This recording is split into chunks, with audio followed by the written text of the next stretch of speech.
Assalamualaikum dan selamat pagi. Dalam pertemuan yang lepas ataupun edisi semalam, saya membicarakan tentang 3 step ataupun 3 putaran ataupun 3 peringkat perancangan kewangan. Ataupun macam mana kita nak, apabila kita nak merancang kewangan, kita perlu mengambil kira 3 perkara. Dan perkara yang pertama yang saya katakan ialah accumulate wealth.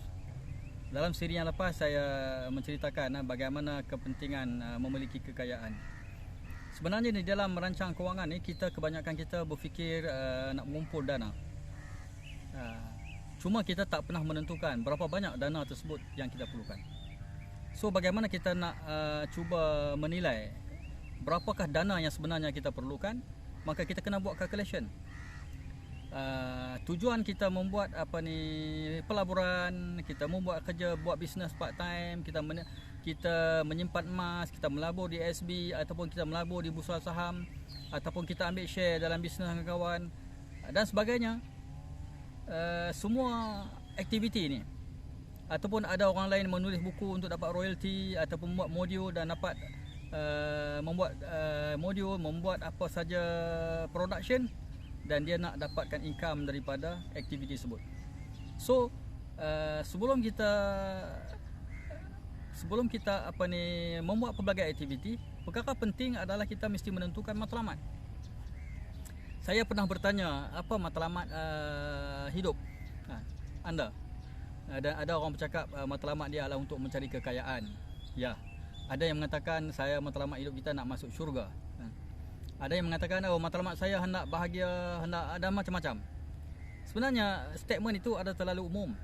Kita belajar dalam ilmu pengurusan, objektif itu mesti menepati apa yang kita katakan SMART. S-M-A-R-T. SMART. Mestilah sesuatu yang pertama, mesti sesuatu yang spesifik, dan M, measurable, yang boleh diukur. Contoh, saya ingin memiliki dana sebanyak 1 juta tunai semasa bersara, iaitulah pada tahun 2040.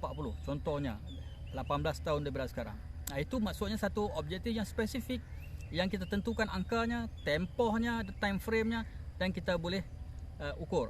Sebab itulah dia mesti sesuatu yang spesifik, boleh diukur, boleh dicapai, rational, ataupun sesuatu yang realistik, dan ada time frame.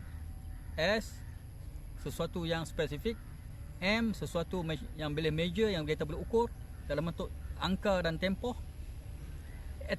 Attainable maksudnya kita boleh capai. Secara logiknya benda itu bukan mustahil.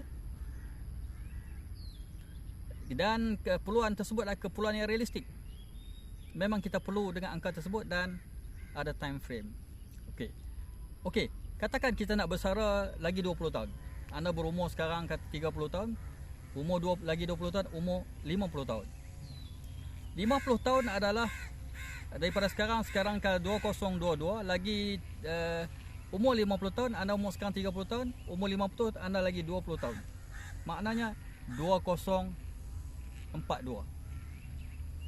Pada tahun 2042, berapakah jumlah cash yang anda perlukan untuk survive pada tempoh daripada 50 sampai 80, 30 tahun. Itu maksudnya satu matlamat yang spesifik, yang betul. Kemudian kita kena ambil kira pula realiti. Realiti yang berlaku sekarang ialah kenaikan harga, inflasi. Inflasi sekarang ni satu dunia ataupun lebih kurang 7%. Kerajaan kita declare 3% sebab mungkin ada subsidi. Kalau tidak ada subsidi, dia punya rate dia dalam 7%. Baik.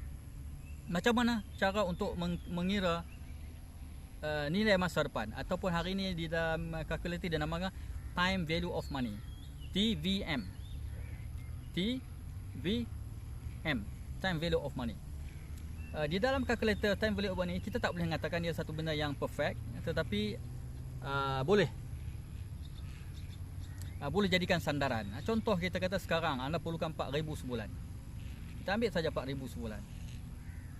Dengan 4,000 sebulan, dengan inflasi 3% setahun, dalam masa 20 tahun, berapakah 4,000 atau nilai sebenar 4,000? Kalau anda buat calculation, nilainya ialah dalam 7,000. Tapi kalau inflasi 7%, anda memerlukan 15,000 sebulan. Kiralah 7,000 sebulan darab dengan 12 bulan. Berapa? 80,000 lebih. Itu 80,000 lebih keperluan untuk setahun. Kalau anda memerlukan hidup anda 30 tahun, kiralah 80,000 kali dengan 30 tahun. Itu adalah amount yang anda perlukan. Adakah begitu? Tidak semestinya juga kan. Andai kata anda dapat cash 2 juta, anda simpan 2 juta dan anda melabur semula wang tersebut di dalam fund yang agak selamat, di dalam unit trust fund, dalam elite takaful fund yang ada investment link, boleh anda letak dalam fund tersebut. Katalah fund itu memberikan anda 6% setahun ataupun 5% setahun. Kalau 5% setahun, 1 juta anda dapat 50,000. Kalau 6% anda dapat 60,000. 60,000 dibahagi dengan 12 bulan, anda boleh berbelanja 5,000, kurang 2,000. Jadi bermaksud anda memerlukan lebih pada 1 juta cash sekiranya anda ingin hidup dengan dividend bank. Itu maksudnya plan perancangan. So bagaimana anda harus lakukan untuk mendapat 1 juta atau 1.5 juta pada masa 20 tahun akan datang? Bagaimana? Itu perlu anda fikirkan dan banyak strategi yang anda boleh buat. Sekian. Wassalamualaikum.